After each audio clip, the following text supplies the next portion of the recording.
할렐루야.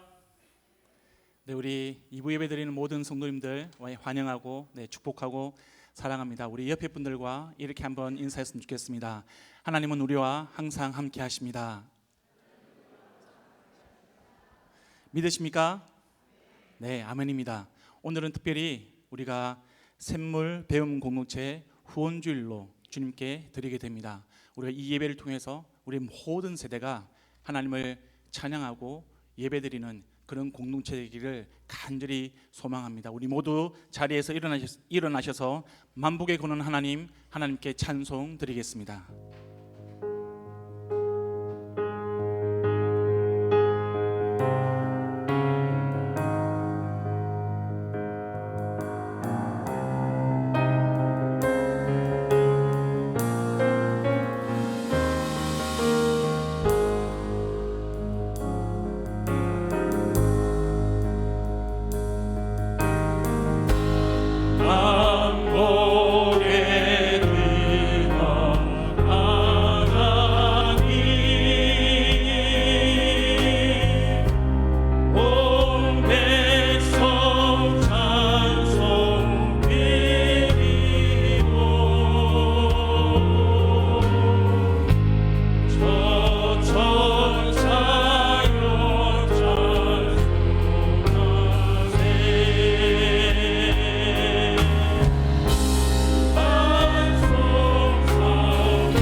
사도신경으로 우리의 신앙을 함께 고백하겠습니다.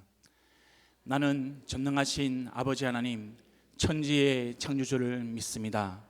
나는 그의 유일하신 아들 우리 주 예수 그리스도를 믿습니다.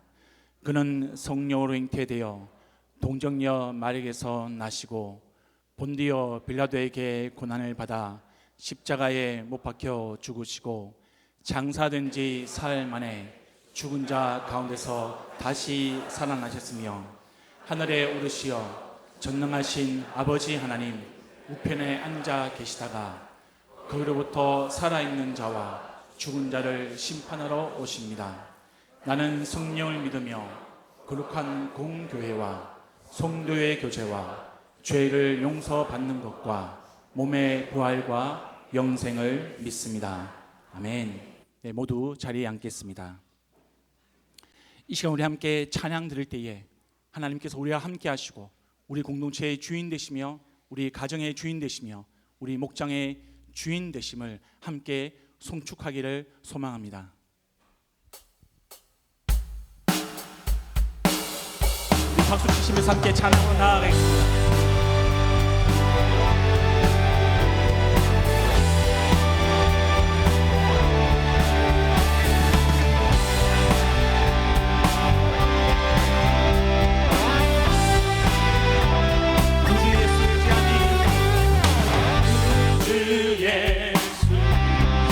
나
더 고백합니다. 예수 예수 예수 예수 믿는 것은 나를 증거하도다.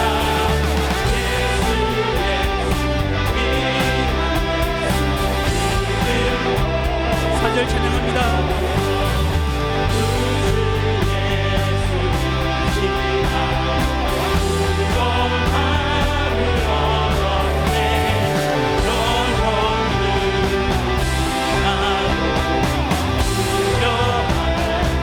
고백합니다. 예수 예수 예수 예수 믿는 것은 받은 증거한도다. 예수 예수 믿는 예수 마지막으로 고백합니다. 예수 예수 예수 예수 믿는 것은 받은 증거한도다.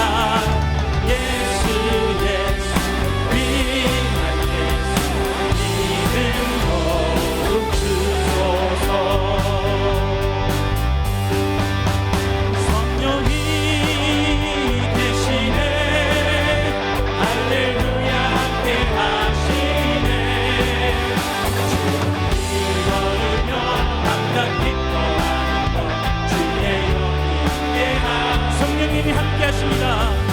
성령이 대신에 할렐루야 함께 하시네. 주를 걸으며 감격 기뻐하는 것 주의 영이 함께 함이라.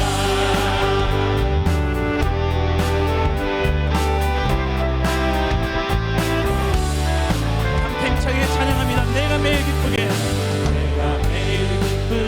술래의 길에 가면 주의 팔이 나를 안보하리요.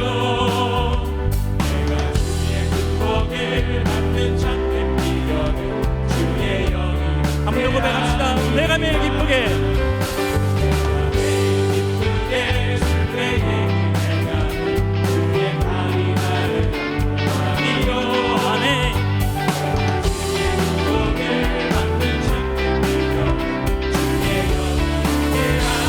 성령이 함께 계시네. 할렐루야 함께 하시네. 주를 걸으며 만나 기뻐하는 주의 영이 함께 하니. 성령이 계시네. 할렐루야 함께 하시네.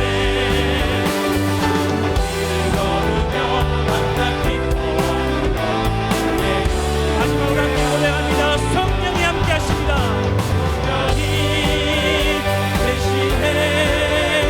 할렐루야 함께 하시네. 걸으며 만나 기뻐하는 주의 영이 함께하리라. 우리 박수로 주님께 영광에 올리겠습니다. 할렐루야. 주님께서 우리와 항상 함께 하심을 믿으십니까? 우리가 주님만 바라보기를 간절히 소망합니다.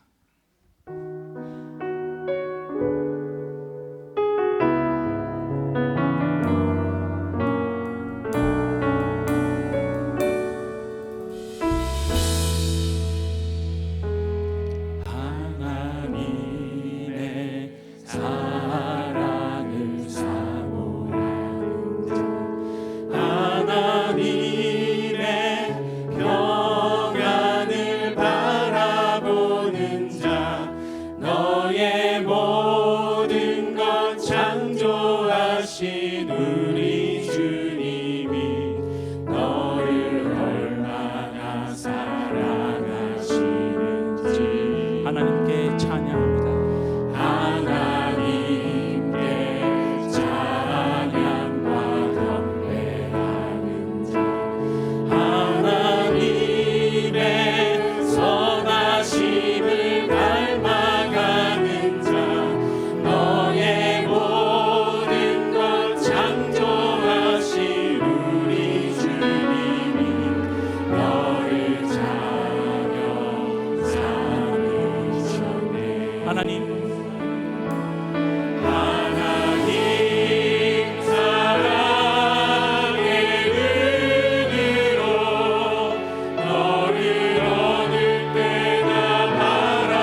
고백합시다. 하나님 사랑의 눈으로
함께 한 마음으로 주님께 기도하기를 원합니다. 지난 한 주간의 삶을 돌아보시면서 내가 주님을 바라보지 못했던 모습을 회개하겠습니다. 오늘 말씀을 통해 예배 가운데 하나님 주님을 바라보는 굳건한 믿음을 주시옵소서. 그런 우리의 가족, 그런 우리의 목장 식구, 그런 우리 은혜샘물교회 공동체 될 수 있도록 하나님 은총을 베풀어 주시옵소서. 우리 간절한 마음으로 함께 기도드리겠습니다. 하나님 아버지 시간 기도합니다. 하나님 온전하게 주 앞에 나아가는 주 앞에 바라보는 역사하여 주시옵소서. 하나님만 바라보며 나아갈 때 주님만 의지하기를 원합니다. 하나님 아버지 온전하신 주님을 바라보며 속죄기를 역사하여 주시옵소서. 하나님 아버지 주님께 나아갑니다.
사랑하는 아버지 하나님, 아무런 자격 없는 우리가 아버지의 한량없는 사랑에 힘입어 이 예배의 자리로 나올 수 있음에 감사와 찬양을 올려드립니다. 우리를 지으신 목적대로 주님을 예배하고 찬양하며 주님의 영광을 드러내는 삶을 살아가기엔 참으로 부족했던 한 주간의 삶을 이 시간 주님 앞에 내려놓으며 회개합니다.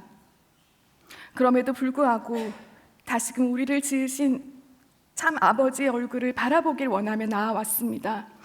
우리를 포기치 않으시는 주님의 신실하신 사랑을 알기에 우리 또한 주님을 포기하지 않고 믿음 안에서 굳게 서갈 수 있도록 인도하여 주소서.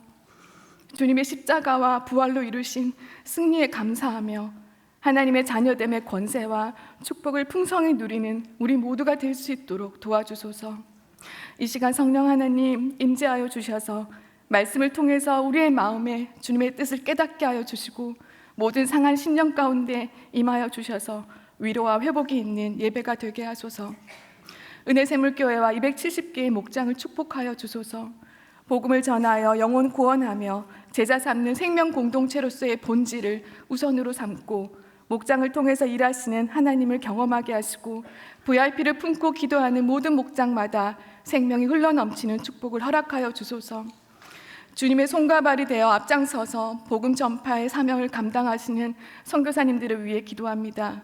주어진 사명을 감당함에 부족함이 없도록 먼저 채우시는 하나님을 경험하게 하소서.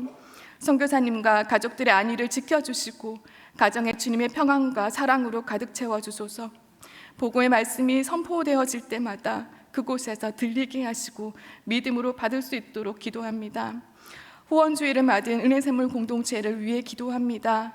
우리에게 배운 공동체를 허락하신 주님, 이 공동체를 사랑하고 아끼시는 주님의 마음과 이 공동체를 향한 주님의 뜻과 기대를 통해 지금까지 잘 성장케 하심에 감사드립니다. 성도의 자녀들을 섬기는 예수 제자로 양육하여 복음을 전파하고 세상 문화를 변혁하여 하나님을 영화롭게 하는 목적과 사명을 더욱 견고하고 신실하게 이루어갈 수 있도록 인도하여 주소서. 오늘 말씀을 전하시는 목사님을 위해 기도합니다. 날마다 성령 충만케 하시고 영육의 강건함을 허락하여 주셔서 맡은 사역을 잘 감당할 수 있게 하소서. 선포되는 말씀 속에서 살아계신 주님의 음성을 듣게 하시고 말씀으로 살아내길 결단하여 우리 모두가 순종의 삶으로 드려지는 예배자로 한 주간 살아가게 하소서. 감사드리며 예수님의 이름으로 기도드립니다. 아멘.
우리 주보 참고해 주시고요.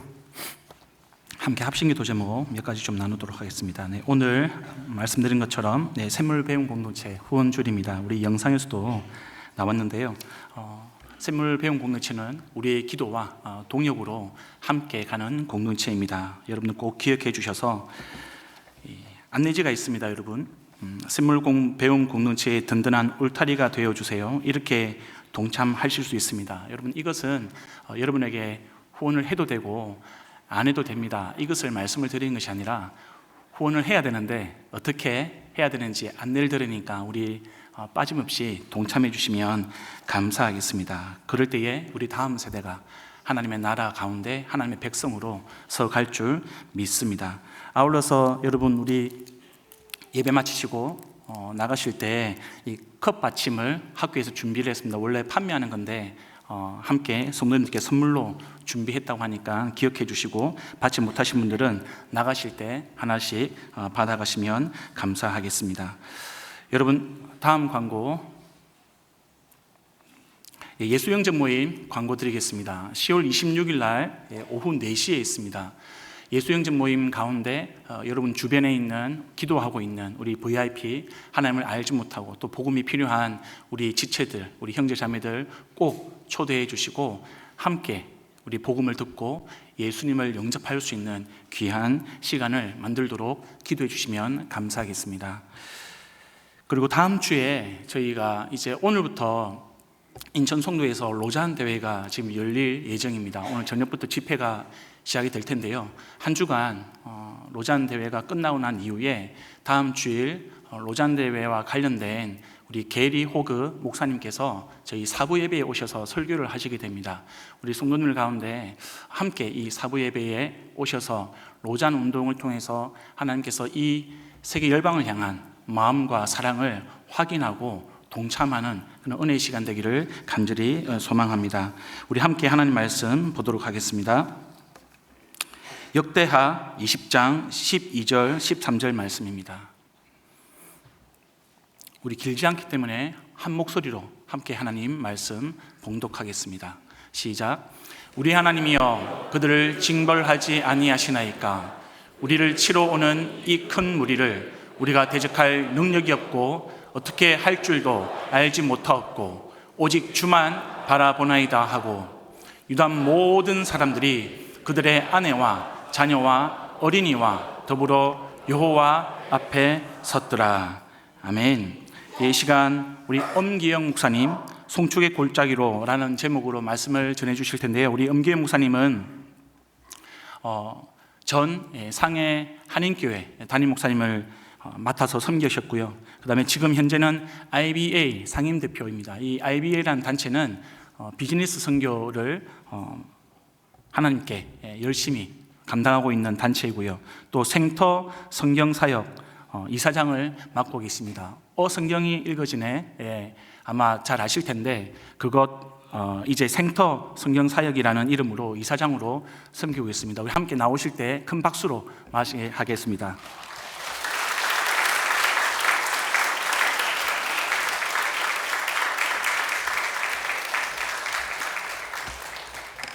할렐루야.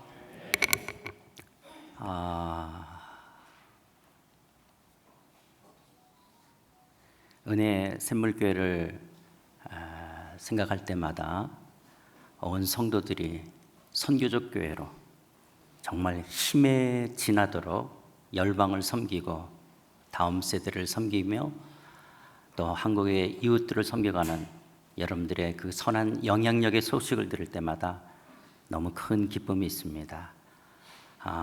복되고 아름다운 교회, 하나님의 임재와 영광이 함께하는 교회에서 여러분과 말씀을 같이 나눌 수 있게 해주신 하나님 앞에 감사를 드리고요. 또 안식년에 있는 우리 윤 목사님과 당회와 온 성도 여러분께 감사함을 드립니다. 오늘 우리가 읽은 이 본문의 말씀은 유다왕, 이스라엘의 남쪽 유다왕 여호사밧의 기도의 내용입니다.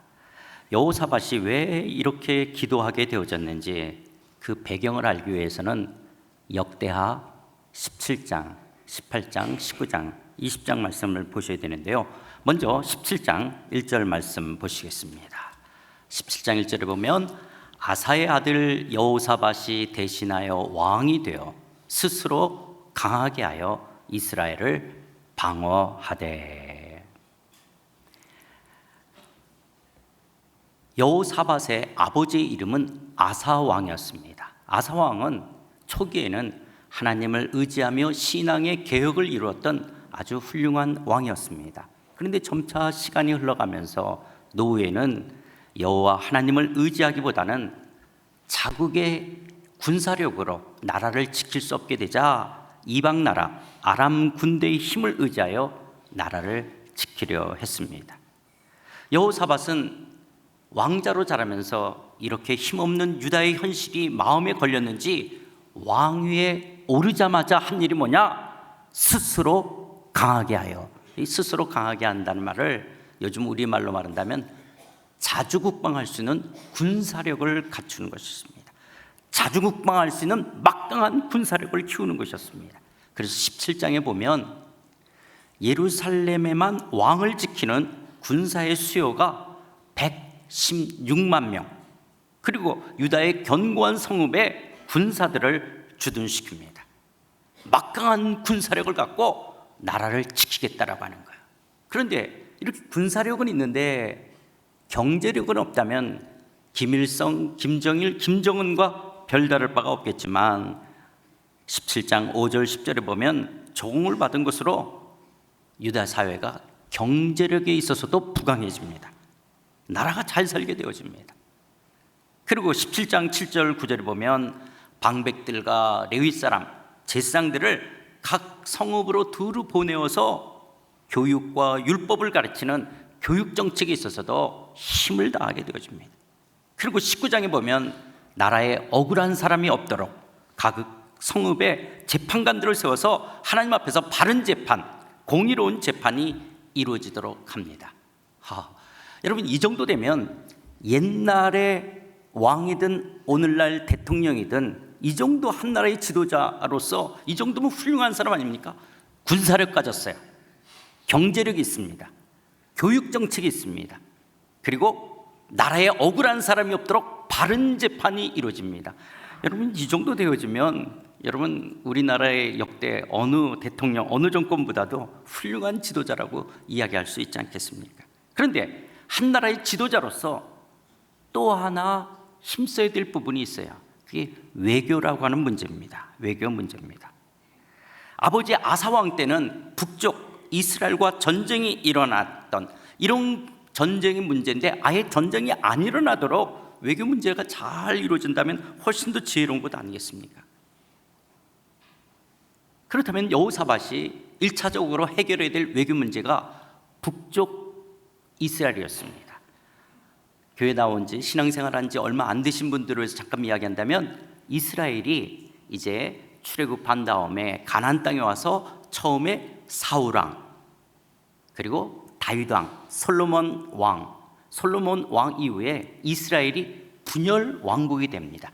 그래서 10개의 지파가 여호사밧을 따라서 북쪽을 이스라엘이라 그러고 남쪽에는 르호보암 왕을 중심으로 2개의 지파가 모여서 남쪽을 유다라 그러는 거예요.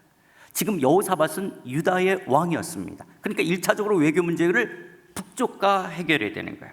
근데 이때 당시 북쪽의 왕이 누구냐? 아합 왕이었습니다. 이 아합 왕과 외교 문제를 어떻게 해결하냐? 18장 1절 같이 읽어볼까요? 18장 1절 시작. 여호사밧이 부귀와 영광을 크게 떨쳤고 아합간과 모함으로 혼인함으로 무슨 관계? 인척 관계를 맺었다라는 거예요. 이 말이 무슨 말이냐면 정략 결혼을 통해서 사돈지간을 맺는 것이었습니다. 그래서 이 외교 문제를 풀려고 했던 것이었습니다. 그런데 하나님께서는 이렇게 우상을 섬기는 사람과 결혼을 통해서 특별히 북쪽 이스라엘의 그 우상을 섬기는 문화가 남쪽으로 들어오지 않도록 하기 위해서 이것을 금했던 것이었습니다. 그런데 하나님 앞에 묻지도 않고 자기의 얄팍한 잔꾀를 부려서 북쪽 이스라엘과 사돈지간 이 정략 결혼을 통해서 자기의 아들을 사위로 주고 아합의 딸을 며느리로 맞는 것을 통해서 외교 문제를 해결하려고 했던 거예요. 이것은 하나님 앞에 옳은 것이 아니었습니다. 결국 사돈이었던 이 아합 왕이 여호사밧이 원치 않았던 길리앗 라못을 쳐들어갈 것을 제안하게 되어지고, 거기에 가서 결국 아합 왕은 죽게 되어지고 여호사밧은 혼찌검이 나서 다시 예루살렘으로 돌아옵니다. 그렇게 돌아오는 여호사밧을 선견자 예후가 나가서 이렇게 이야기합니다. 19장 2절 한 번 더 읽겠습니다. 같이 읽을까요? 19장 2절 시작. 하나님의 아들 선견자 예후가 나가서 여호사밧 왕을 맞아 이르되, 왕이 악한 자를 돕고 여호와를 미워하는 자들을 사랑하는 것이 옳으니이까. 그러므로 여호와께로부터 진노하심이 왕에게 임하리라. 악한 자를 돕고 여호와를 미워하는 자를 사랑하여 정략 결혼을 통해서 이렇게 사돈지간을 맺어 외교 문제를 해결하는 것은 옳은 것이 아니라는 거예요. 그래서 결국 하나님으로부터 뭐가? 진노가 임할 것이라고 예언하는 거예요. 근데 여러분, 우리가 이런 성경 구절을 읽을 때 참 하나님은 참 무섭기도 하고, 어떻게 보면 참 속이 좁고 이기적인 그런 신처럼 느껴지지 않아요? 마치 하나님께서 우리가 하나님만을 잘 섬기면 홍당무 주듯이 우리에게 축복해 주시고, 우리가 하나님 외에 다른 것을 섬기고 한눈을 팔면 우리를 채찍으로 다루는, 홍당무와 채찍으로 다루는 무서운 하나님, 속 좁고 이기적인 자기만을 위하게 하는 하나님, 이렇게 우리가 오해가 될 거 아니겠습니까? 근데 하나님은 사실 그런 분이 아니십니다. 여러분, 여호사밧이 한 나라의 지도자로서 좀 잘해보겠다라고, 그런데 외교 문제는 자기 혼자의 문제가 아니라 상대와의 관계 아니겠어요?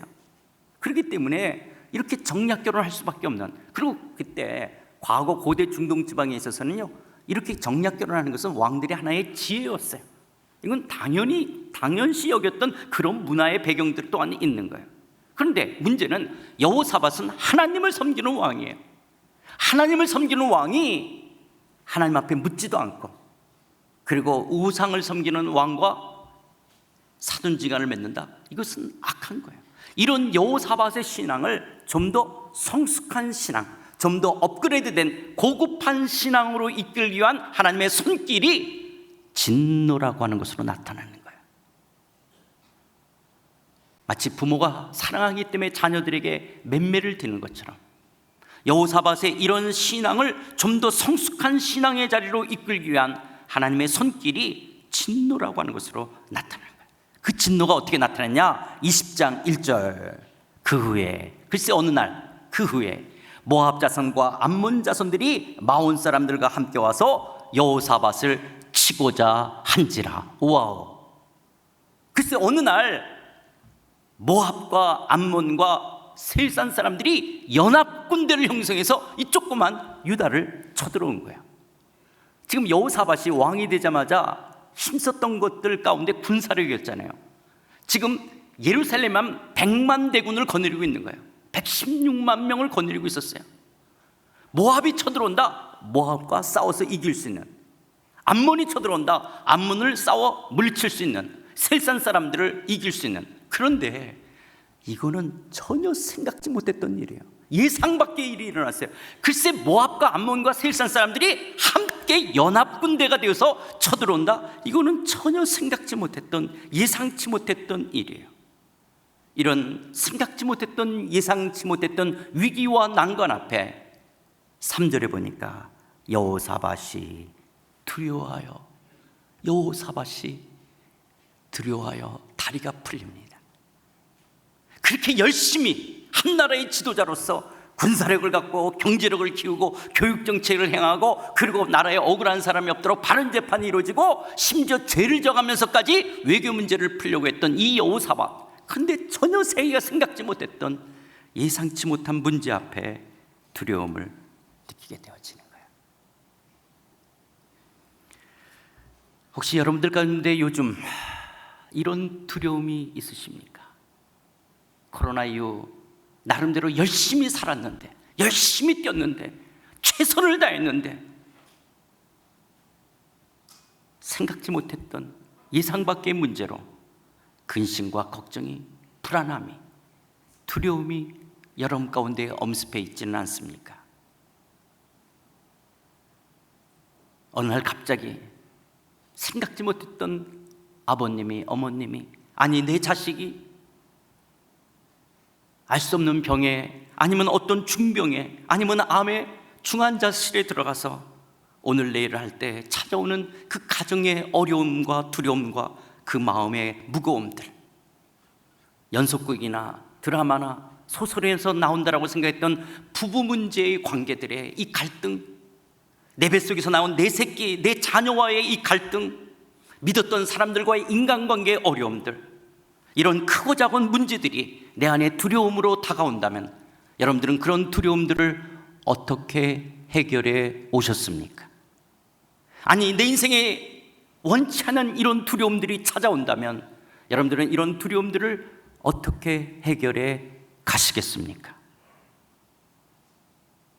과연 우리는 어떻게 이런 두려움들을 이겨갈 수가 있을까요? 그런데 오늘 보니까 이 여호사밧이 3절에 두려워할 뿐만 아니라 3절에 뭐라고 말합니까? 3절, 여호와께로 낯을 향하여 간구하고 온 유다 백성에게 금식하라 공포하며, 여호사밧이 얼굴을 하나님께 향하여 들고 하나님을 향하여 간구했다라는 거예요. 그리고 온 유다 백성과 함께 금식하며 기도할 때 그 기도의 내용이 오늘 우리가 읽었던 12절, 13절 말씀인 거예요. 우리 하나님이여, 그들을 징벌하지 아니하시나이까? 우리를 치러오는 이 큰 무리를 우리가 대적할 능력이 없고 어떻게 할 줄도 알지 못하고 오직 주만 바라보나이다 하고 유다 모든 사람들이 그들의 아내와 자녀와 어린이와 더불어 여호와 앞에 섰더라. 여러분, 도리어 우리가 내 인생의 삶에 정말 내가 평안할 때, 어려움이 없을 때 도리어 하나님의 얼굴을 구하며 오직 주만 바라보는 삶의 신앙생활이 아니었지만, 도리어 내 인생의 어떤 위기와 내 인생의 어떤 난관이 두려움으로 찾아올 때 오직 주만 바라보겠다라고 하나님의 얼굴을 구하며 나아간다면 도리어 우리의 위기와 두려움은 축복이 되어지는 줄 믿습니다. 이런 역설적인 하나님의 축복, 이런 역설적인 하나님의 손길이 우리 가운데 있는 줄 믿습니다. 그런데 여러분, 저는요, 제가 결혼하기 전에, 자식들이 있기 전에, 또 제가 상하이 가서 담임 목사로서 목회하기 전에는요, 13절 같은 구절은 읽을 때 그냥 지나갔댔어요. 근데 제가 결혼해서 처자식이 있게 되어지고 또 상하이 교회 성도들이 많게 되어질 때 이 13절이 얼마나 제 마음에 와닿는지 몰라요. 여러분 13절 한번 다시 보세요. 유다 모든 사람들이 그들의 아내와 자녀와 어린이와 더불어 여호와 앞에 섰더라. 뭐 와닿아요? 근데 여러분, 지금 여호사밧이 한 나라의 지도자잖아요.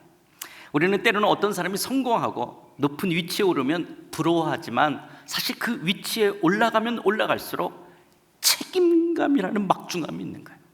우리 흔히 남자들은 일이 잘못되면 그래 나 하나 어떻게 됩니까? 뭐 나 하나요 어떻게 하면 살아갈 수 있겠지만, 문제는 내가 책임져야 될 이 식솔들, 내가 넘어졌을 때, 내가 쓰러질 때 내 뒤에 있는 이 사람들을 어떻게 할 거냐라는 거예요. 여러분, 목회자가 목회하면서 제일 어려움이 뭐냐? 마치 부부가 이혼을 하려고 그럴 때 마음속에 제일 큰 게 자식들이잖아요. 그런 것처럼요, 목회자의 가장 큰 어려움이 뭐냐면, 우리 교회 와서 거듭났고 예수님 영접해서 신앙이 파릇파릇 자라면서 너무너무 기쁨으로 취하고 있는데 교회 문제로 인해서 그들이 상처를 받는다, 이걸 생각하면 너무너무 힘들 수가 있는 거예요. 또 교회가 커간다, 숫자가 많으면 많을수록 얼굴이 다른 것처럼 정말 다양한 사람들이 모이게 되어질 때 일어나는, 특별히 우리 상하이 한인연합교회는 상사 주재원들이 모이는 교회였어요. 정말 다 기업에서 똑똑하다는 사람들이 파견되어 나온 상사 주재원들, 그런 가운데 속에서 그 성도들과 함께 일어나는 문제들, 그런 문제들이 이럴 때 그 찾아올 수 있는 어려움들이 있게 되어지죠. 그럴 때 문제는 내가 책임져야 될 이 사람들. 지금 여호사밧도 자기 자신보다는 아내와 어린이와 자녀들, 내가 책임져야 될 가장 약한 사람들을 대놓고 이제 하나님 앞에 손을 드는 거예요. 하나님, 대적할 능력이 없고 어떻게 할 줄도 알지 못하고 오직 주만 바라보겠다라고 하나님 앞에 기도하며 나가는 거예요. 근데 여러분, 여호사밧이 너무 엄살 부리는 것 같지가 않아요? 또 이런 구절을 읽다 보면 뭐 대적할 능력이 없고 어떻게 할 줄도 못하고 오직 주만 바라보나이다. 뭘 대적할 능력이 없어요? 일단 군사가 몇 명 있어요? 예루살렘에만 116만 명, 100만 대군이 있는 거예요, 예루살렘에만. 그리고 견고한 성읍에 군대를 주둔했으니까 굉장한 군사력을 갖고 있었어요. 어떻게 할 줄 모른다? 뭘 어떻게 할 줄 몰라요? 일단 누구를 소집해야 돼요? 군대 장관들 소집해서 작전 참모회의를 해야 될 거 아니에요? 자, 우리가 100만 대군이 있다, 적군이 이렇게 많다, 그럼 우리가 어떤 전술로 어떤 전략으로 싸워야 될지. 아니면 자기 아버지 아사 왕이 아람 군대를 의지하며 살아갔던 거, 그게 마음에 들지 않았지만 유다가 멸망하는 것보다는 외세의 힘을 의지해서라도 나라를 지켜야 될 거 아니겠어요? 그렇게 의논할 수도 있을 거 아니겠습니까? 그런데 여호사밧은 아니 어떻게 할 줄도 알지 못하고 대적할 능력도 없고 오직 주만 바라보겠다는, 너무나 무기력하게, 너무나 엄살같이 느껴지지 않습니까? 그러니까 종교는 아편이라고 말하는 거 아니에요? 아니, 기독교인들이 어떤 어려움을 겪고 문제가 생기면 그 난관을 뚫고 간 강한 정신력을 갖도록 그렇게 교회가 성도들을 가르쳐야 되는데, 아니 오직 주만 바라보라고요? 그래서 평소에 기도 안 하다가 문제만 생기고 어려움이 생기고 두려움이 생기면 이 사람 저 사람 찾아다니면서 기도해달라고, 집사님, 목장님, 순장님 기도해달라고, 집사님, 권사님, 목사님 기도해달라고, 또 문제가 해결되면 랄랄룰루거리고 다니고, 또 문제가 생기면 안 하던 새벽 기도하고 금식 기도하고 그리고 기도한다라고 그러고, 그러다가 또 문제 해결되면 랄랄룰루거리는. 그러니까 종교는 아편이라고 말하지 않냐라는 거예요. 세상은 하늘은 스스로 돕는 자를 돕는다라고 말해요. 그러나 여러분, 성경은 그렇지가 않습니다. 성경은요, 하나님만을 의지하는 자를 하나님께서 도우신다라고 말씀하고 있습니다. 오직 주만 바라보는 것은 결코 무기력하고 약한 아편과 같은 것이 아니라고 하는 거예요. 왜 그러냐? 하나님은요, 인간을 처음 디자인하실 때 인간은 하나님으로 살도록 만드신 거예요. 마치 하나님이 물고기를 설계하실 때, 물고기는 어디서 살 때 가장 자유롭죠? 물속에서. 근데 물고기가 왜 내가 물 안에서만 사냐? 그래서 물고기가 모래사장으로 튀어나온다? 불 속으로 들어간다? 그건 불고기지 물고기가 아닌 거예요. 물고기는 하나님께서 물 안에 살 때 가장 자유롭도록 설계하신 것처럼 인간은 하나님으로 살도록 디자인되어 있는 거예요. 그런데 죄가 뭐냐? 하나님을 하나님으로 여기지 않고 내가 하나님 노릇하시, 내 인생을 내 마음대로 내 힘으로 내 인생을 내가 살아가겠다, 이걸 기독교는 죄라고 말하는 거예요. 부모를 부모로 여기지 아니하고 왕을 왕으로 여기지 않는 것을 불효 반역이라고 말하는 것처럼 하나님을 하나님으로 여기지 않고 내가 내 열심으로 내 인생을 살아가겠다, 이걸 기독교는 죄라고 말하는 것입니다. 뿐만 아니라 여호사밧은 정말 열심히 살았던, 최선을 다했던 왕이었어요. 그런데 이런 예상치 못했던 적군들 앞에 자신의 한계를 느끼며 무너지는 거예요. 그러면서 도리어 이런 위기와 문제 앞에 잃어버렸던 그 하나님을 향하여 전심으로 오직 주만 바라보겠다라고 하는 고백이 대적할 능력도 없고 어떻게 할 줄도 알지 못하고 오직 주님만 신뢰하겠다는 표현이 이렇게 고백하는 거 아닙니까?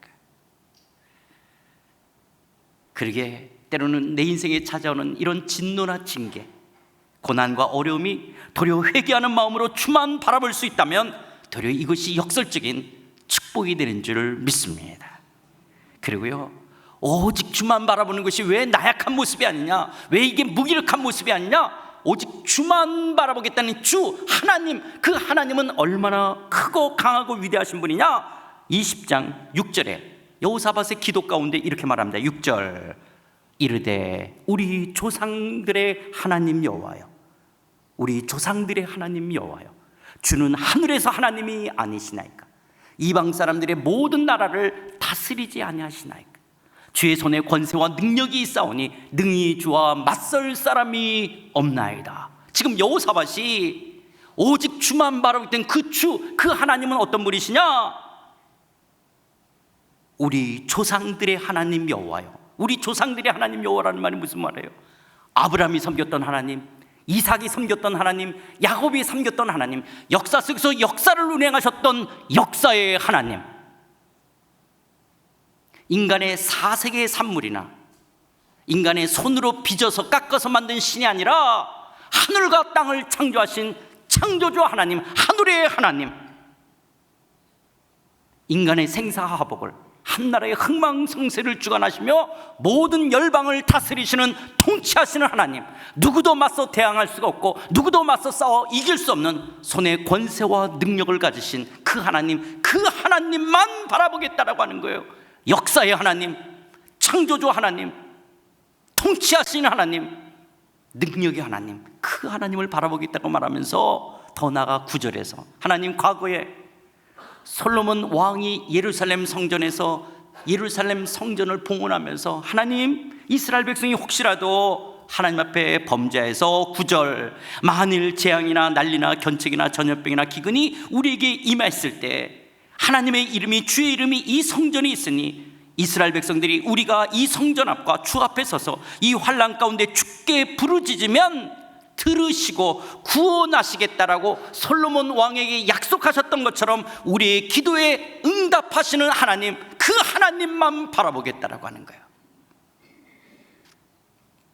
여러분, 우리가 기도할 때 그 기도 응답의 약속의 말씀으로 기억하고 있는 성경 구절 가운데 예레미야 33장 3절 말씀 있지 않습니까? 너는 내게 부르짖으라. 내가 내게 응답하겠고 내가 알지 못하는 크고 은밀한 일을 내게 보이리라. 하나님께서는요, 예레미야에게 예레미야야, 네가 내게 부르짖고 기도할 때 내가 알지 못하는 크고 은밀한 일을 내가 보일게. 이것을 하나님은 맹세라도 해야 된다면 맹세라도 하고 싶었어요. 근데 맹세라고 하는 것은 자기보다 더 큰 권위 앞에서 하는 거잖아요. 그런데 하나님이 자기보다 더 큰 권위가 없으니까 2절에 이렇게 말씀합니다. 같이 읽어볼까요? 2절 시작. 이를 행하시는 여호와, 그것을 만들며 성취하시는 여호와, 그의 이름을 여호와라 하는 이가 이와 같이 이르시되. 그렇습니다. 이를 행하시는 여호와, 그것을 만들며 성취하시는 여호와, 그의 이름을 여호와라는 이가 이같이.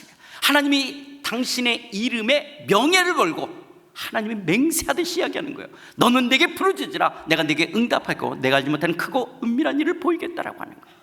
하나님이 당신보다 더 큰 권위가 없으니까 당신의 이름에 명예를 걸고 이야기하는 거예요. 너는 내게 부르짖으라고 하는 거예요. 내가 내게 응답하겠고 네가 알지 못하는 크고 은밀한 일을 보이겠다라고.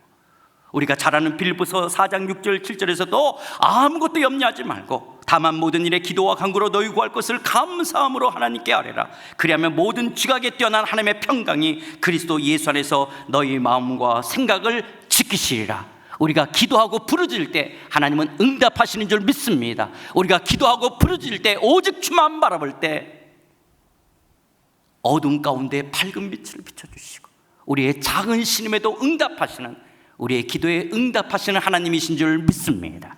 자, 여호사밧이 오직 주만 바라보겠다. 어떤 하나님이? 역사의 하나님, 창조주 하나님, 통치하신 하나님, 능력의 하나님, 우리의 기도에 응답하시는 그 하나님만 바라보겠다라고 하는 거예요. 자, 그렇다면 그 하나님이 역사하셔야 될 거 아니겠어요? 그 하나님이 오직 주만 바라볼 때 첫 번째, 하나님이 위로가 있습니다. 오직 주만 바라볼 때 하나님의 위로가 있는데요, 14절 15절, 특별히 15절 말씀 보시면 15절, 야하실이 이르되 온 유다와 예루살렘 주민과 여호사밧 왕이여 들을지어다. 여호와께서 이같이 너에게 말씀하시기를 너희는 이 큰 무리로 말미암아 두려워하거나 놀라지 말라. 이 전쟁은 너에게 속한 것이 아니요 하나님께 속한 것이니라. 지금 너희는 이 큰 무리로 말미암아 두려워하고 놀라지 말라. 하나님께서는요, 오직 주만 바라보기 때문에 여호사밧과 유다 백성을 향하여 하나님의 종 야하실을 통해서 말씀하시는 거예요. 하나님의 종 야하실을 통해서 뭐라고 말씀하시느냐? 두려워하거나 놀라지 말라는 거예요. 두려워하거나 놀라지 말라는 거예요. 마치 마치 든든한 아버지가 자녀를 꽉 껴안아주듯이 두려워하지 마, 두려워하지 마. 여러분, 우리도 그렇지 않아요? 때로는 우리도 우리의 어떤 문제와 그 아픔과 두려움과 문제를 놓고 때로는 밤새워 기도하고 골방에서 기도하며 오직 주만 바라보겠다라고, 하나님이 아니고서는 어떻게도 할 수가 없다라고 전심으로 하나님의 얼굴을 구할 때 하나님이 내 기도를 들으신다는 사인이, 아직 문제와 상황은 변한 것은 없지만 내 기도를 들으시고 나와 함께 한다는 사인이 뭔가 설명할 수 없는 기운처럼 다가오는 위로하심이 있잖아요. 두려워하지 마, 두려워하지 마. 저는 고향이 을지로 삼가입니다. 왜냐하면 저희 부모님이 함경도 분이셨기 때문에 을지로 삼가에서 이제 부산으로, 대구로, 그래서 방산시장 쪽에 이북 사람들이 많이 살았잖아요. 그래서 뭐 충영교회나 영락교회 다 거기 이북 사람들이 많이 있었죠. 저희 부모님도 그래서 을지로 삼가에 사셨기 때문에 제가 거기서 태어났댔습니다. 그 말은 저는 친인척이 별로 없이, 그리고 이 시골 배경이 없기 때문에 지저분한 거에 잘 적응을 못했댔어요. 그리고 굉장히 편식을 많이 했댔어요. 그리고 막내 중에 막내처럼 저는 자랐어요. 그런데 제가 선교에 대한 마음을 갖고 동남아시아를 갔다가 역시 저는 선교사가 될 수 없다는 걸 확인했어요. 그런데 같이 갔던 일행이 기영 형제는 일본이 맞을 것 같대요. 제가 일본 그러는 순간 닭광하고 우동이 떠올랐어요. 내가 일본이라면 갈 수 있겠다. 그래서 일본의 와사다 대학 앞에 있는 세쇼 그리스도교회라고 하는 일본인 교회 대학부 사역자로, 선교사로 10년 동안 사역을 했댔어요. 10년을 일본 교회에 있다 보니까 일본 사람들이 이렇고, 일본 사람들이 이래서 예수 믿기가 어렵고, 일본 교회가 이렇구나를 이제 10년 지나니까 조금 알게 됐더라고요. 그런데 전혀 생각지 못했던, 돌아가신 사랑에게 옥하는 목사님으로부터 전화가 왔어요.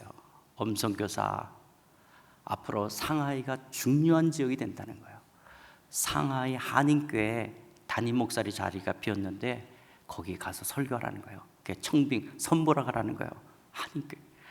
제가 옥하는 목사님한테, 목사님 저 고향이 을지로 삼가고요, 저 너무 편식했고요, 일본도 닭광하고 우동 때문에 왔는데 제가 어떻게 중국 상하이에 가요? 이렇게 말할 수 있는 관계가 아니라 네 이런 관계였기 때문에 제가 상하이 가서 선을 보고 저는 아니라고 하려고 했어요. 그리고 무슨 중국에 가서 한인교회를 해요? 저는 정말 한 번도 생각해 본 적이 없어요. 무슨 중국에 가서 한인교회를 한다는 건 한 번도 생각해 본 적이 없어요. 그런데 하나님의 주권적 섭리겠지만은 가서 선을 보고 한 달 반 만에 청빙 과정이 끝났고, 와, 내가 중국을 가서 한인교회를 해? 우리 아내가 여보 어떡하지? 당신이 결정하라는 거예요. 기도를 해도 뭐 하나님이 기영아 가라 이러는 것 같지도 않고, 그래서 잘 모르면 좁은 길 가자. 사실 상하이 가는 게 좁은 길도 아니지만 2002년도에 상하이를 가는 것은 저한테는 굉장한 좁은 길이었어요. 그래서 상하이 한인연합교회를 가게 되어졌어요. 한인연합교회를 갔는데요, 지금 생각하면 그렇게 무서워할 것도 아닌데 그때 당시는 그렇게 공안이 무서웠어요. 중국에서 사역할 때는 늘 두 분의 임재를 느껴야 돼요. 하나님의 임재와 공안의 임재. 전화를 걸든 이메일을 하든 만나든 어디 늘 두 분의 임재를 느껴야 되는데, 사실 그러지도 않는데 공안한테 붙잡혀가면 손톱 발톱 뺏기고 고문당하고 어떻게 될 것 같이 그런 두려움이 있다가, 저희가 중국 그 삼자교회 예배당을 빌려서 한인 예배가 이루어지고 있었어요. 그런데 인원이 이제 많아지게 되어지니까 거기서 다 우리를 수용할 수가 없게 되는 거예요. 2부 예배, 이게 일부가 오전이 중국인들이 예배를 드리고 8시부터 10시, 그리고 2시간 텀을 빌려서 우리 한인교회가 12시 반서부터 시작되어야 되는 거예요. 1부, 2부, 이제는 3부, 그러니까 저녁 예배처럼 되니까 이제 어떻게 했냐, 옥공장 3층짜리를 임대해가지고 예배당으로 꾸미고 상하이 시에다가 이야기했어요. 우리 다음 달서부터 여기서 예배 안 드리고 저희 가서 예배 드릴게. 여기 너무 장소가 험하고 좁고, 우리는 한국교회는 주일학교를 해야 돼. 어린아이들 주일학교에게 여기 좀 위험해. 그래서 우리가 다음 달서부터 저기 가서 예배 드릴게. 중국 사람들은 듣도 보지 못했던, 있을 수 없는, 저는요 내 눈에 흙이 들어가도 안 된다, 이런 거는 어르신들이 결혼 반대할 때 쓰는 말인 줄 알았어요. 절대로 안 된다는 거예요. 절대로 안 돼. 안 돼? 근데 우리 한국 남자들은 군대에서 뭐 배우고 왔죠? 안 되면 뭐가 안 되냐? 우리가 지금 중국 사람 선교하겠다는 것이 아니라 한국 사람들이 한국말로 모여서 예배드리겠다는데 왜 안 되냐? 우리가 여기 국제도시고 상업도시라고 그러고 우리가 지금 비즈니스 하러 왔는데, 자 CNN, KBS, MBC 다 불러라 하고 세계적으로 여론화시키면 상희 씨가 왜 이러시냐고 될 줄 알았어요. 근데 진짜 안 되는 거예요. 절대로 안 된다는 거예요. 그렇게 된자 이제 지금 말하면 재짓기 비슷한 게 뭐였죠. 그러면서 어떤 분이 손을 들고, 아니 이렇게 될 걸 못 예상했냐? 예상했어요.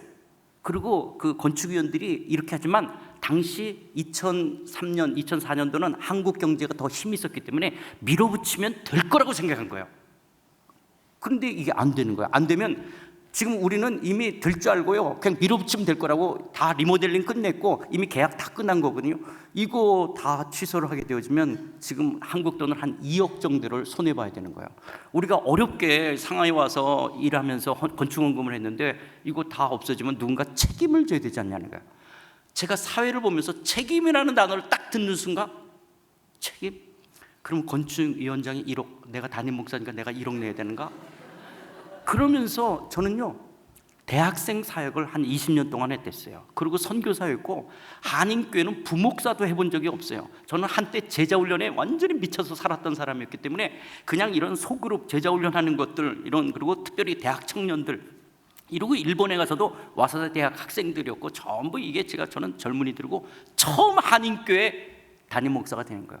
이야, 이래서 교회가 갈등이 생기고 문제가 생기고 목사가 쫓겨나가고 그런가 보다 하면서 그날 저녁, 제가 평상시는 이렇게 기도했지만 그날 저녁서부터는 각도가 심해지고 이 흔들림이 더 많아지면서 하나님, 그런데 그때는 제가 그렇게 제 모습이, 기도하는 제 모습이 마치 그 비 맞은 비둘기, 놀란 토끼 같은 모습이었어요. 왜냐하면 하나님, 정말 제가 너무 편식을 심하게 할 때는 설탕에다가 밥을 비벼 먹어서 이렇게 먹었어요. 왜냐면 하도 안 먹으니까 우리 어머님이 설탕에다가 밥을 비벼서 줬댔거든요. 설탕에서 밥을 비벼 먹었던 나 같은 사람, 닭광과 우동 때문에 일본에 갔던 나 같은 사람이 이 중국 땅에 와가지고, 그리고 이 공안 내 임재 속에 늘 두려움 속에, 그런데 예배당, 근데 지금 책임을 지래요. 선교사로 사는데 1억이 어디 있어요? 제가 어떻게 책임을 져요? 이런 문제 속에 누구하고도 의논할 수도 없고, 이 중국 허벌판 같은 이 중국 땅에 저 혼자 땅이 있는 것 같아요. 그러면서 하나님 어떻게 하면 좋냐고 할 때 그 새벽녘에, 기영아, 두려워하지 마. 여전히 내 문제와 상황은 변한 것이 없지만 하나님이 찾아오셔서 두려워 말라고 위로하시는 것처럼, 마치 풍랑이는 그 거친 바다를 걸어오셔서 내니 두려워 말라고 제자들에게 말씀하셨던 것처럼 나를 아시고 내 형편과 처지를 아시고 나의 상처와 아픔을 아시는 주께서 오직 주만 바라보는 자들에게 위로의 하나님이 되어주시는 줄 믿습니다. 그리고 두 번째로, 오직 주만 바라볼 때 하나님의 주가 되심이 있습니다. 하나님이 주가 되십니다. 15절 후반절에 보면 이 전쟁은 너에게 속한 것이 아니요 하나님께 속한 것이라. 이 전쟁은 너에게 속한 것이 아니요 하나님께 속았다는 말이에요. 이 말이 무슨 말이냐? 유다의 진정한 왕은 하나님이시라고 하는 거예요. 여호사밧은 단지 위임된 왕이었어요. 근데 여호사밧은 자기가 유다의 왕이라고, 자기가 유다의 왕이고 유다 백성이 자기 백성이라고 자기 열심으로 최선을 다해서 살아갔던 것들이에요. 그래서 하나님 앞에 묻지도 않고 그렇게 살아간 거예요. 그래서 하나님이 여호사밧한테 묻는 거예요. 어쩌면 하나님께서 야하시를 통해서 여호사밧에게 하고자 하는 가장 중요한 메시지가 이거였어요. 여호사밧, 너 왜 이렇게 열심히 왕 노릇하니? 그렇게 군사력, 경제력, 그리고 그런 교육정책, 그리고 나라의 억울한 사람들 재판관, 그리고 죄를 져가면서까지 외교 문제, 너 왜 이렇게 열심히 살아? 네가 유다의 왕이야? 유다 백성이 네 백성이야? 그러면 이 전쟁은 너한테 속한 거야. 그러나 너는 내가 세운 대리 통치자라고 생각한다면 이 전쟁은 하나님께 속한 것이라는 거예요. 누구 것이냐라고 묻는 거예요. 요즘 우리말로 말하면 로드십에 대한 이야기라는 거예요. 로드십에 대한 거예요. 누구 것이냐라고 묻는 것이었어요. 우리가 잘 아는 로마서 14장 7절 8절에 보면 우리 중에 누구든지 자기를 위해 사는 자가 없고 자기를 위하여 죽는 자도 없도다. 우리가 살아도 주를 위해 살고 죽어도 주를 위해 죽나니 그러므로 사나 죽으나 우리가 주의 것이로라고 말하는데, 여전히 우리 옛성품은 내가 주인 노릇하려고 하는 거예요. 내가 왕 노릇하려고 그러고 내가 움켜잡으려고 하는 거예요. 내 것이라고 하는 거예요. 여러분, 우리가 최선을 다해 살아간다, 열심히 살아가는 것은 미덕임에 틀림이 없습니다.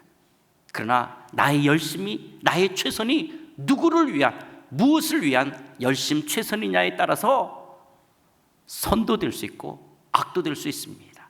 다시 말씀드립니다. 최선을 다해 살아간다, 열심히 산다, 이것은 미덕입니다. 그러나 나의 열심이, 나의 최선이 누구를 위한, 무엇을 위한 최선 열심이냐에 따라서 하나님 앞에 선도 되고 악도 되어지는 거예요. 지난 20여 년 상하이에서 목회하면서 제가 이제 은퇴하고 나왔어요. 저희는 65세이기 때문에 65세에 은퇴하고 나왔는데요, 21년 동안 하나님이 저한테 가장 많이 물어봤던 것이 뭐냐, 이 교회 누구 거냐였어요. 이 교회 누구 거냐. 전 교인의 94%, 95%들이 다 대졸입니다. 상사 주재원들이니까 뭐 부인들까지 해서 완전히. 그리고 출석 교인이 3,200명이에요. 그러니까 매주일마다 똑똑하든, 한국에서 똑똑한 사람은 다 모여 있는 것 같이 느껴지는 교회. 그러면서 싸울 때 너만 S대학이냐 그런 거 싸우는 그 대학 속에서 담임 목사 저까지 똑똑했다면 아마 교회가, 아이고야, 늘 저한테 하나님 물었던 거예요. 이 교회 누구 거니? 이 교회 누구 거니? 아마 여러분의 삶에도 마찬가지라고 생각해요. 하나님께서 혹시 자영업을 하고 계시는 분들, 회사의 어려운 비즈니스 문제 속에서 하나님 묻는 것이 뭘까요? 이 회사 누구 거니? 네가 사장이야? 그러면 이 전쟁은 너한테 속한 전쟁이야. 그러나 하나님, 내가 세워진 대리 통치자로서, 청지기로서 내가 비록 이 회사의 사장이지만 이 회사의 진정한 사장은 하나님이시라고 고백한다면, 여러분들의 크고 작은 모든 비즈니스에서 찾아오는 전쟁, 하나님께 속한 전쟁이 되어질 줄 믿습니다.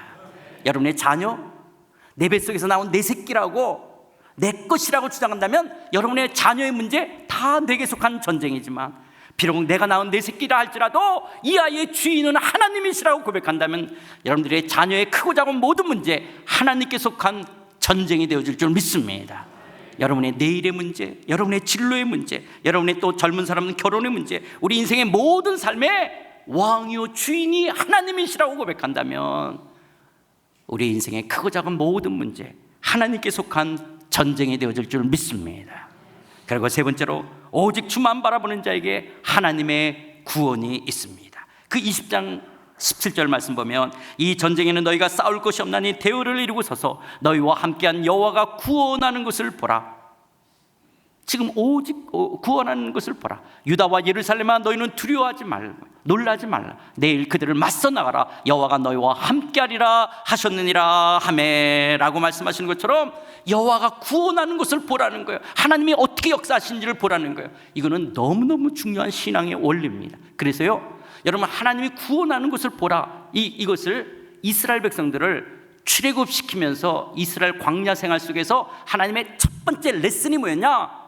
출애굽기 14장 13, 14절을 보면 이스라엘 백성들이 이제 광야길로 나왔어요. 근데 며칠 가다 보니까 앞에 홍해가 가로막혀 있고 뒤에 애굽 군대가 잡으러 오는 거예요. 지금 사면초가 지금 진퇴양난에 가로막히게 되자 이스라엘 백성들이 하나님과 모세를 원망하면서, 아니 애굽에 매장지가 없어서 우리를 이 광야까지 끌고 나와서 여기서 죽게 하느냐라고 하나님과 모세를 원망하면서 아우성을 칠 때 하나님 뭐라고 말씀하시냐? 우리 같이 읽겠습니다. 시작.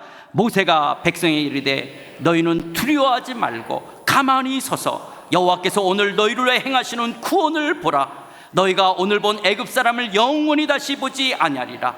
여호와께서 너희를 위해서 싸우시리니 너희는 가만히 있을지라. 가만히 서서 여호와가 어떻게 구원하는지를 behold, 보라는 거예요. 하나님이 어떻게 역사하시는지를 보라는 거예요.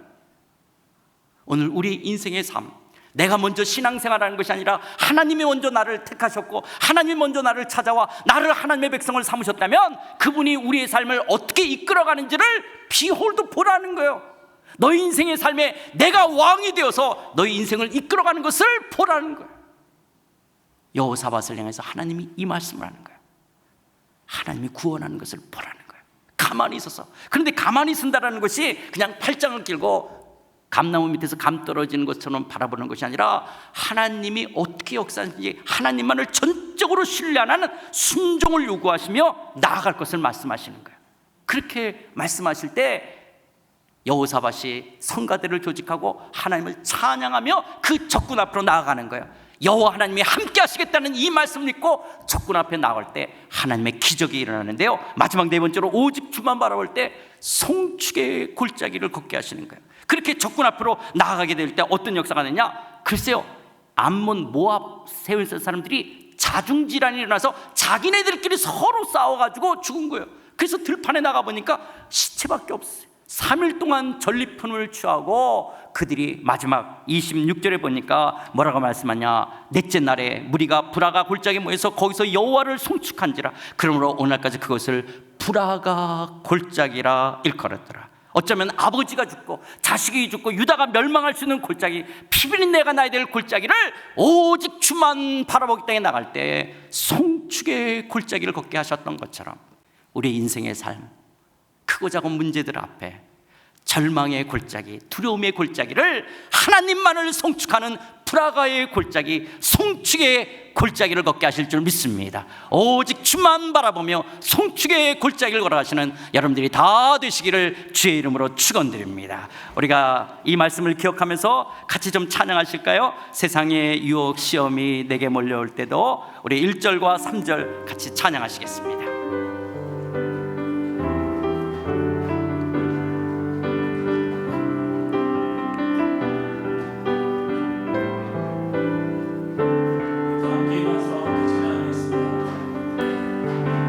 세상의 유혹 시험이 내게 몰려올 때에 나의 힘으론 그것들 모두 이길 수 없네. 거대한 폭풍 가운데 위축된 나의 영혼 어찌할 바를 몰라 헤매이고 있을 때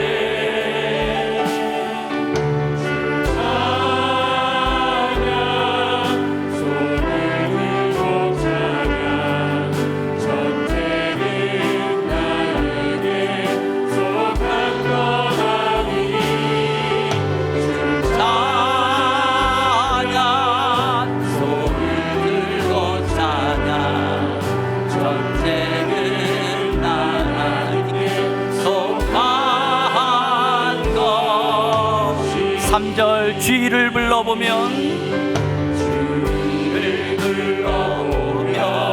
아무도 없는 그 믿음의 눈을 들며 우리는 분 계시네. 지금도 내 안에서 역사하고 계시니 사망과 어둠의 권세 물리치시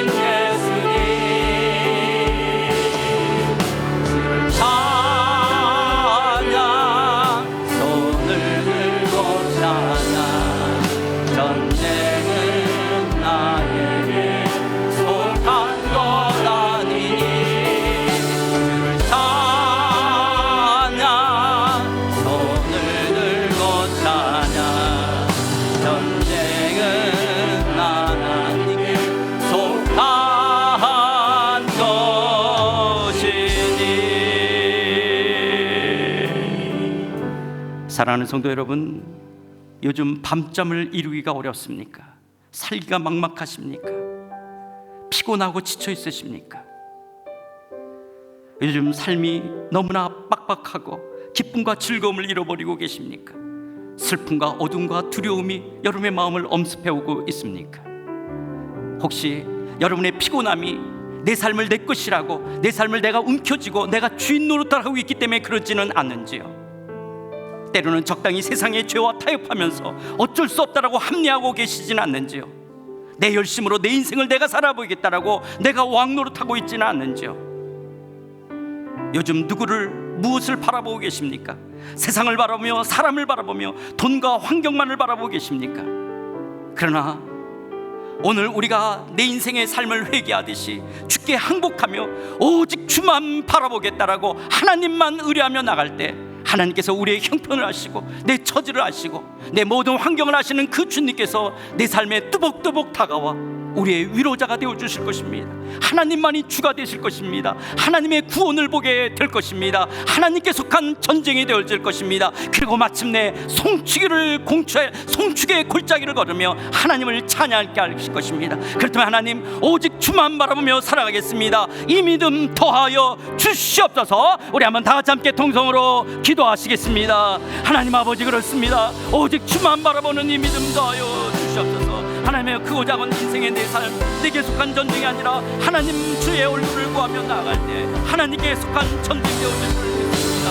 어둠에도 밝은 빛을 비춰주시고 우리의 작은 심에도 응답하시는 하나님, 내가 주인 노릇하며 내가 움켜쥐며 내 인생을 불안하며 염려하며 근심하며 걱정하는 것이 아니라 오직 내 삶에 주님만이 주인이시오 왕이심을 고백하고 나갈 때 주님, 우리의 삶에 하나님이 왕이 되어주시며 역사하시는 줄 믿습니다.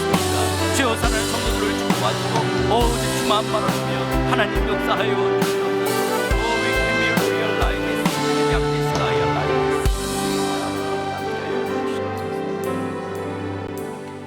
하나님 아버지, 여호와께서 집을 세우지 아니하시면 세우는 자의 수고가 헛되며 여호와께서 성을 지키지 아니하시면 파수꾼의 깨어있음이 헛되다라고 말씀하신 하나님, 오직 주만 바라보며 살겠습니다. 오직 주만 신뢰하며 살겠습니다. 오직 주께 기도하며 살겠습니다. 하나님, 우리의 어리석음을 용서하여 주시옵시고 우리의 두려움과 우리의 문제와 아픔들 오직 주만 바라볼 때 하나님께 속한 전쟁이 되어질 줄 믿습니다. 우리의 작은 신임에도 응답하시며 어둠 가운데도 밝은 빛을 비춰주시는 주님이 되어질 줄 믿습니다. 하나님, 이 믿음 더하여 주셔서 우리의 평생의 삶 오직 주만 바라보며 송축의 골짜기를 걷는 삶 되게 하여 주시옵소서. 이제는 내 삶의 왕이요 주인이신 우리 주 예수 그리스도의 은혜와 역사의 하나님, 창조주 하나님, 통치하시는 하나님, 능력의 하나님, 우리의 기도에 응답하시는 하나님 아버지의 크신 사랑과 내 자신의 한계를 깨닫게 하시며 더 성숙한 신앙의 자리로 이끌게 하시는 성령 하나님의 감화 교통 충만하심이 오직 주만 바라며 살아가겠다라고, 하나님의 구원하심을 보며 송축에 걷는 삶을 살아가겠다라고 믿음의 결단하는 머릿속의 모든 심령들 가운데, 그리고 특별히 우리 은혜 샘물교회 위에 이제부터 영원토록 함께 하셨기를 간절히 축원하옵나이다. 아멘.